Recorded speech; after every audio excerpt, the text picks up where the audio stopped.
நண்பர்களே, நீங்கள் பார்த்து கொண்டிருப்பது ஸ்ரீவைகுண்டம் தாமிரபரணி ஆற்றினுடைய தென்கரை.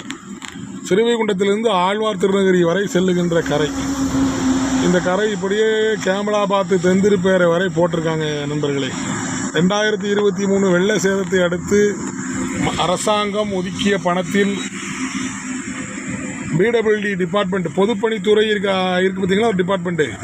அது பொதுப்பணித்துறை என்ற துறை அது இல்லை. அது வந்து பொதுப்பணித்துறை மக்களுக்காக வேலை செய்யலை, அரசியல்வாதிகளுக்காகவும் அதிகாரிகளுக்காகவும் மட்டுமே வேலை செய்கிற ஒரு டிபார்ட்மெண்ட். மண் அள்ளி போட்டிருக்காங்க பாருங்கள். கரை அப்படி வெடித்து கரைஞ்சி ஒரு நாள் பெஞ்ச மழைக்கே கரைஞ்சி இப்படி போகுது. இது திரும்பியும் வெள்ளம் வந்தால் அப்படியே மண்ணாக கரைஞ்சி இந்த பார்க்க பற்றியில் பாருங்க வெள்ளமாக போயிடும். ஊருக்குள்ளே திரும்ப வெள்ளம் வராமல் எப்படி இருக்கும்? ஊழல் பண்ணுறதுக்கு திமுக அரசாங்கத்துக்கு அளவே இல்லை பாருங்க. மக்கள் வரி பணம் எப்படி வீணாக போகிறது, எவனவன் பாக்கெட்டுக்கலாமோ போகுது. ஆனால் இதை அடித்து கொள்ளையடித்தவன்லாம் பாருங்கள் ரொம்ப நல்லா இருப்பான். அவனெல்லாம் ஆண்டவன் நல்லா காப்பாற்றுவான்.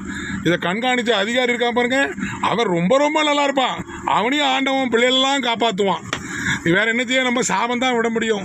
அதிகாரிகள் தவறு செய்தால் ஆண்டவனிடம் போய் முறையிடலாம். அதாவது பசுமன் முத்துராமலிங்க தேவர் சொல்லியிருக்காரு, மந்திரிகள் தவறு செய்தால் அரசு அதிகாரிகள் தவறு செய்தால் மந்திரிகள்கிட்ட போய் முறையிடலாம்னு. மந்திரிகளே தவறு செய்தால் யார்கிட்ட போய் முறையிடுது பாருங்கள். இங்கே பாருங்கள், இது பேர் கரை. இந்த கரையை போட்டிருக்கானா, இதுக்கு ஒரு இன்ஜினியரு, இதுக்கு கணக்கு எழுதுனதுக்கு ஒரு ஆள், அதுக்கு பில்லு போட்டதுக்கு ஒரு ஆள். இந்த லட்சணத்தில் இதுக்கு கோடிக்கணக்கான ரூபாய், 400 கோடி என்று சொல்லப்படுகிறது. அது உறுதியாக தெரியவில்லை. தகவல் அறியும் உரிமை சட்டத்தில் போட்டால் தான் தெரியும் நண்பர்களே.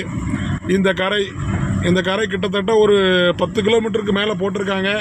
தாமிரபரணியில் இரு பக்கத்திலும் கரைந்து பாருங்க.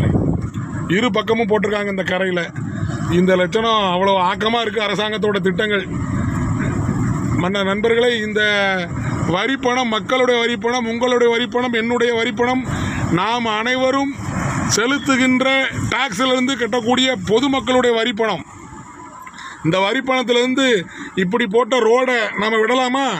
வர்ற தேர்தலையாவது இந்த அரசாங்கத்துக்கு நல்ல பாடத்தை புகட்டுங்க நண்பர்களே. நன்றி, வணக்கம்.